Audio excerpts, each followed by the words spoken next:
더 나은 내일을 준비하는 시간 KBS 1라디오 김성환의 시사야.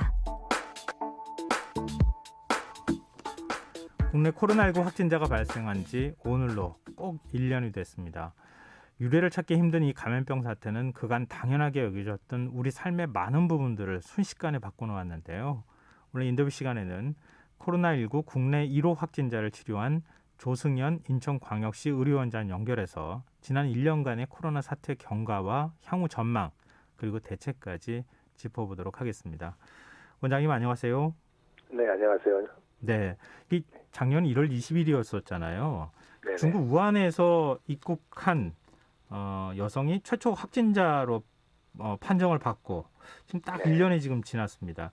특히 네네. 그때 1호 환자를 치료를 맡으셨을 때 그때는 굉장히 긴장과 부담이 크셨을 것 같아요. 네네, 그렇습니다.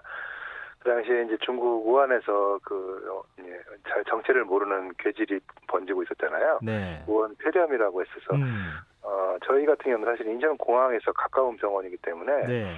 그동안에 해외에서 발생한 신종 감염병 1호 환자라고 불릴 만한 분들이 계속 왔었어요. 네. 신종플루 당시서부터 거의 10년 정도를 사실 감염병에 대해서는 지방 의료원들 중에서는 제일 준비를 많이 하고 경험이 있었던 상태였기 때문에 사실 긴장은 많이 했지만은 환자를 보는데 당황하거나 이런 거는 훨씬 적었던 것 같습니다. 근데 뭐 지금 코로나 바이러스 우리가 부르고 있지만 당시에는 뭐 우한 폐렴이다 이렇게 얘기하기도 했었고 이 정확하게 용어도 정리되지 않은 네. 신종 감염증이 생긴 건데 그걸 치료를 어떻게 해야 될 것인가 이거 굉장히 고민이 많으셨을 것 같은데요. 맞습니다. 사실은 이제 대부분의 바이러스 질환들이 치료약이 분명하지 않은 경우가 대부분이거든요. 그렇기 때문에 일반적인 이제 바이러스 호흡기 감염에 준해서 치료를 했고 다행히 경과가 좋아서 잘 치료돼서 본국으로 돌아가면서 상당히 뿌듯한 마음을 가졌었죠.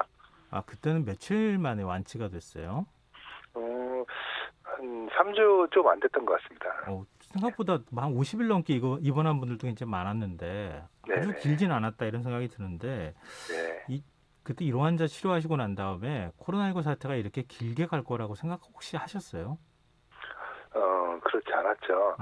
그 전에 2015년도에 이제 메르스 사태로 있을 때도 그렇고, 나머지 질환들도 보면은 보통 3 내지 6개월 정도 지나면 되게 이제 가라앉는 이런 분위기였었거든요.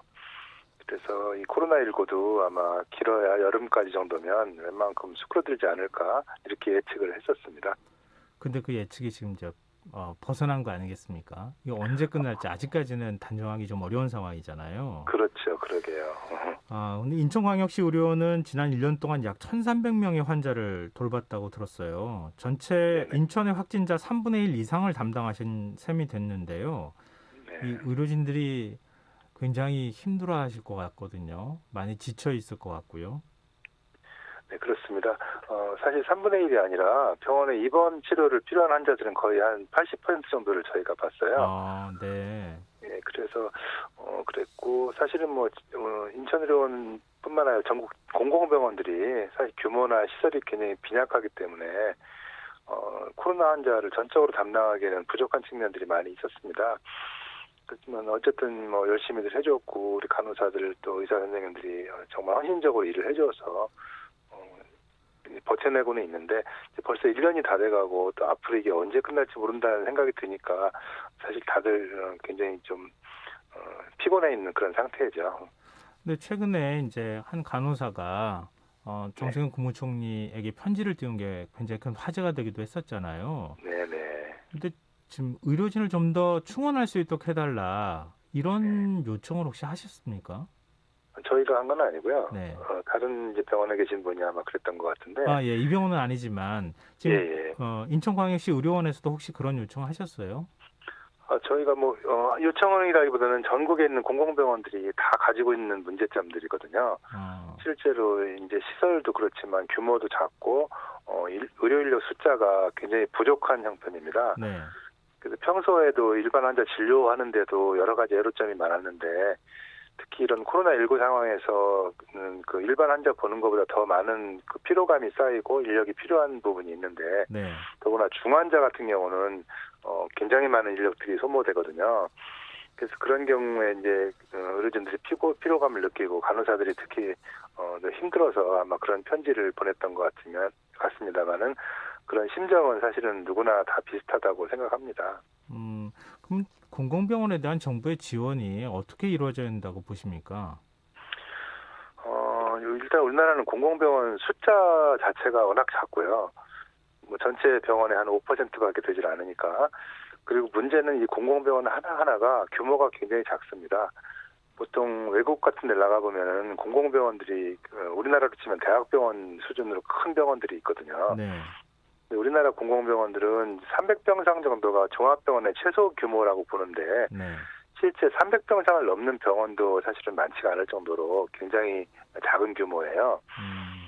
저희 인천의료원 같은 경우도 인천 인구가 300만이나 되는데 사실 저희 병원 300병상 남짓한 이 규모로 공공의료를 책임지기는 사실 거의 불가능한 형편이죠. 네.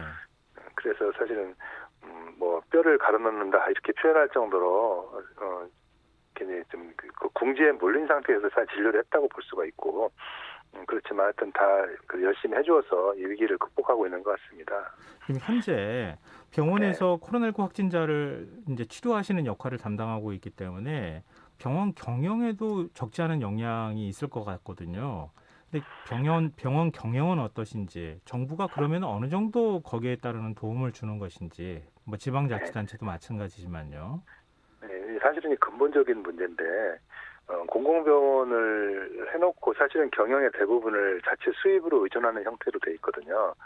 그러니까 정부에서 세운 병원이긴 하지만 실제 운영에 있어서는 민간 병원과 큰 차이가 없는 이런 양태를 보이고 있습니다. 아까도 공공병원을 어떻게 해야 되느냐라고 여쭤보셨는데 네. 사실은 그런 운영상의 예산 지침 같은 것들을 사실 근본적으로 좀 검토를 해야 될 것 같아요. 예를 들면 감염병 사태가 이렇게 진행돼도 사실 원장들은 어떻게 하면 코로나19를 적극적으로 치료할까 하는 마음이 있지만은 또 한편에서는 이거 병원 경영을 어떻게 해야지 이런 마음들이 항상 갖고 있게 마련입니다. 네. 다행히 이제 정부에서 지원을 초기 단계에서는 많이 좀 여러 가지 시행착오가 있긴 했지만 현재는 그래도 손실보상금을 꽤 많이 주고 있어서 네. 당장 급여나 운영에는 문제가 지금 현재는 없는 상태이긴 하거든요. 네. 그렇지만은 이제 이걸 손실보상이라는 개념으로 주는 자체도 좀 공공병원에는 좀 이상하지 않습니까? 네. 당연히 운영비는 주고 네. 그게 저희가 해야 될 임무니까 코로나 환자와 싸워라 이렇게 해줬으면 좋겠고요. 네. 문제는 앞으로 코로나가 종식이 되고 다시 일상으로 돌아갈 경우에 있어서의 1년, 2년 동안을 코로나만 본 병원이 정상적인 기능을 찾기는 굉장히 어렵거든요. 그때에 대한 운영에 대한 걱정들이 지금 원장님들이 다 갖고 있는 이런 공통적인 문제점이라고 할 수 있죠. 이런 부분들을 해결을 좀 해줘야 될 것 같습니다. 뭐 공공의료 시설을 확충할 필요가 있다. 뭐 병상을 좀 확충하겠다. 이런 정부의 발표도 있곤 했잖아요. 네네. 실제로 현장에서는 어떻게 느끼시는지가 좀 궁금해서 여쭤봤던 건데 일단 독립재산제 형태를 좀 벗어날 필요가 있다. 이런 그렇죠. 지적을 해주시는 거네요. 네, 규모나 숫자도 물론 당연히 키워야 되고요. 네. 그건 뭐 너무 적기 때문에 지금 정부에서도 한 11군데 정도 병원을 키우거나 새로 짓겠다고 지금 발표를 했는데 네. 사실 이제 외국이랑 비교를 해보거나 이제 공공의료 현장에 있는 사람들 느끼는 거는 너무 좀 미약하다라고 생각하고 있습니다. 최소한 지자체별로 한두 개씩의 병원들은 더 증축을 할 계획을 장기적으로 가지고 네. 진행을 해야 될 텐데 겨우 뭐 한 3개 정도 신축하는 거는 너무 적은 숫자거든요. 네. 네, 그래서 그런 부분에 대해서 정부에서 좀 전향적인 정책들이 나왔으면 하는 바람입니다. 네, 이건 정말 정부에서도 들어야 하고 국회의원들도 좀 이런 부분에 대해서 과단성 있게 예산을 좀 지원할 필요가 있지 않을까 그런 생각이 듭니다. 좀 이 얘기도 좀 여쭤보고 싶어요. 그러니까 힘든 가운데서도 환자를 좀 치료했을 때 그때 굉장히 뿌듯한 감정 같은 것도 느끼셨을 것 같거든요. 지난 1년 중에 가장 기억에 남는 순간 혹시 어떤 때였습니까? 글쎄요. 사실은 뭐 이제 안 좋아질 거라고 생각했던 환자들, 인공호흡기를 걸고 이랬던 분들이 쾌유돼서 나가고 또 다시 그분들이 나중에 외래로 찾아오셨을 때 느끼는 그런 뿌듯함은 상당히 크죠. 그리고 또 이제 1호 환자를 치료했을 때도 마찬가지고. 근데 사실은 그런 것보다는 중환자실에서 임종을 맞이하는 이런 분들의 가족들과의 그 슬픈 이별 이런 것들이 훨씬 마음 아픈 것들이 더 많았던 것 같습니다. 지금 코로나19 사태 1년 동안 겪으면서 우리 사회가 일상이나 삶 자체가 완전히 달라졌다고 바뀌었다고 얘기하고 있잖아요. 이전에 신종플루나 메르스 같은 그런 감염병을 경험했을 때하고 지금 코로나19 경험했을 때 어떤 차이가 있다고 보세요? 지금 코로나19라는 질환 자체가 과거에 보기 힘든 좀 독특한 그 병태 생리를 가지고 있거든요. 네. 대표적인 게 그 무증상 감염이라고 하는 증상이 없는데도 불구하고 전염을 시키는 그런 것이 상당히 그런 율이 높아서 네. 이게 일상을 쉽게 말하면 병이 안 걸린 환자들 사람들끼리 만나는 것 자체를 피할 수밖에 없는 상황이 되지 않습니까? 네. 이게 사실은 이제 코로나가 완전히 사라지기 전에는 아마 이런 문화 행태들이 굉장히 중요한 변화를 가져오지 않을까 이런 걱정을 합니다. 이제 비대면 문화 이런 것들을 정착을 시키는 데 있어서 문제가 많을 것 같고, 참 어떻게 보면 사망률이 그다지 높은 병이 아님에도 불구하고 굉장히 공포스럽게 다가오는 여러 가지 요소들을 가지고 있어서 사실은 이게 잘 어디로 갈지는 사실 아무도 모르는 이런 상황이 진행되고 있거든요.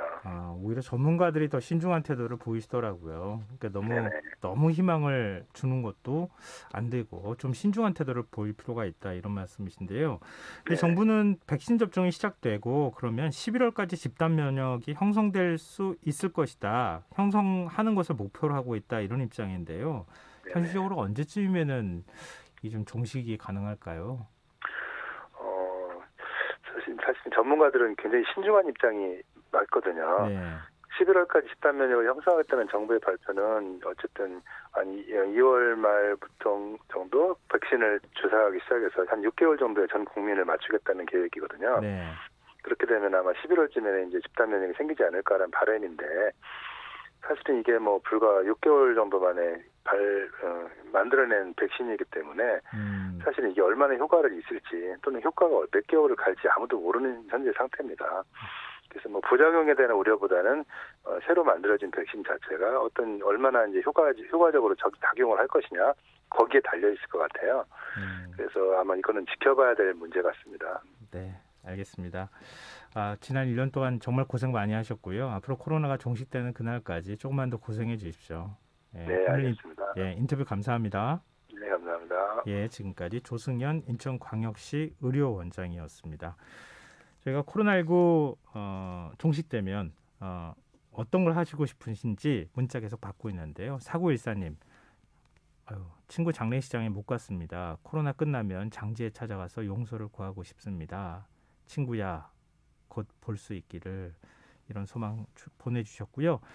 0779님, 예쁜 세상을 아이들 눈에 담아주고 싶은데 그러지 못해 어른 입장에서 죄스럽습니다. 벌써 아이들 1년의 추억이 사라져서 미안하네요. 얼른 코로나가 없어져서 아이들 눈에 세상을 담아주고 싶네요. 코로나 종식되면 많은 추억 아이들과 같이 나누시기 바랍니다. 4177님, 86세이신 우리 엄마 뽁을 파마하고 시장에서 이것저것 장보러 다니시는 게 소원이 되었습니다. 올해는 꼭 되겠죠? 이렇게 소망 보내주셨습니다. 꼭 뽀글뽀글 파마하시고 시장 마음껏 활보하시면서 장 보셨으면 좋겠습니다. 문자 계속 보내주십시오. KBS 라디오 김성환의 시사 1부 순서는 여기서 마무리하겠습니다. 1부 끝곡으로 마이클 잭슨의 Wanna Be Starting Something 들으시고요. 전 11시 정각 2부에 다시 오겠습니다.